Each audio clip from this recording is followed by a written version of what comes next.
Ready when you are. Hello, children, and any parents who are watching with your children. Today is Read for the Record.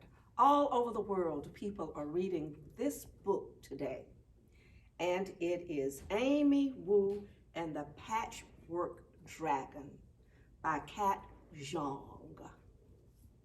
Now, patchwork, in case you don't know what it means, that's a little bit of everything that's pieced together, several things pieced together. During story time, Miss Mary reads Amy's class a book about dragons.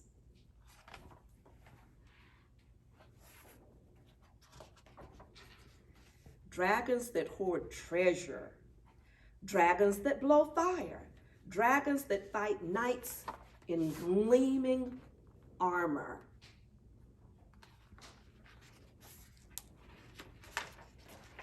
Afterwards, she tells everyone to make their own dragons. Make them special, she says. Make them yours. Sam draws a dragon with enormous teeth. He crafts his wings from postage stamps. Willa sculpts a dragon with a big fat belly. She strings daisies for the tail.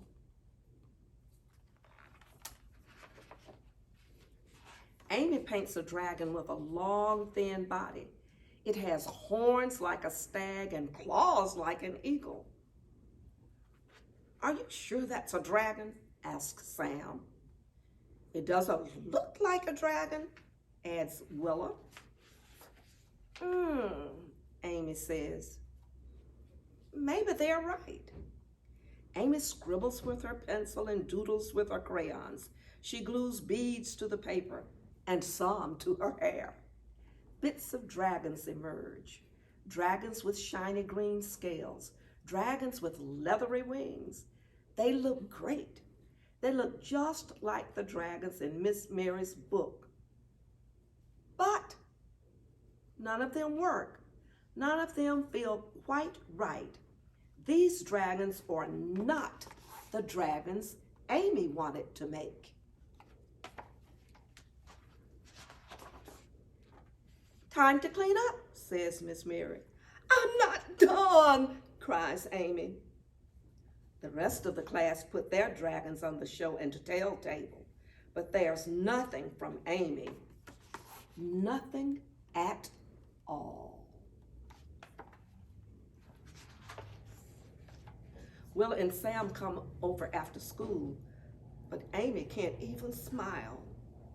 Oh dear, says Grandma, why the sad face? So Amy tells her. Her grandma gets a twinkle in her eye. Come, she says, let me tell you a story.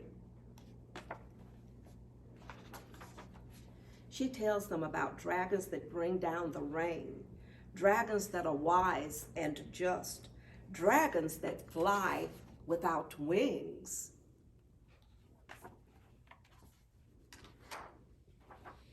Amy runs to the attic. She remembers where she got the idea for her dragon. She pulls out something red and yellow, something with a big fat snout and golden horns. A dragon, gasps Sam and Willa. A dragon, agrees Amy. Amy's grandma puts on the costume's head, and Amy puts on the tail.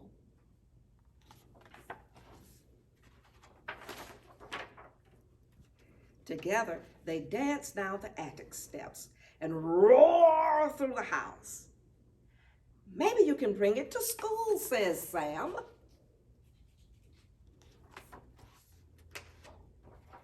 Please, please bring it to school, begs Willa. Says Amy. She thinks about the dragons in Miss Mary's book. She thinks about the dragons in Grandma's story. Bringing the dragon to class would be great, but there's something missing. Something to make the dragon Amy's. After Sam and Willa go home, Amy begins to plan. She shows her sketches to her family. Will you help me? she asks.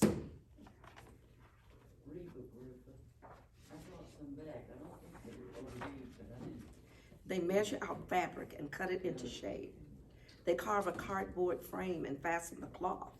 Amy knots together 3 silk scarves. Then she adds some beads. Ready? asked Grandma. Amy takes a deep breath.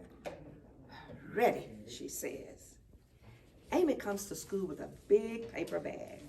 The other children gather together around her. Is it your dragon? asks Willa. Show us, cries Sam. Amy puts on the dragon's head. She invites Willa and Sam beneath the dragon's tail. Together they dance through the classroom and roar between the desks. Everybody cheers. Miss Mary laughs so hard she can't even breathe. Amy's dragon is red and yellow. It has a big fat snout and golden horns. It has enormous green wings and a tail of 3 silk scarves and beads and glitter. Lots of glitter. It works splendidly. It feels just right. It is exactly the dragon Amy wanted to make.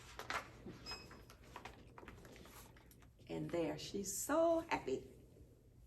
Thank you for listening.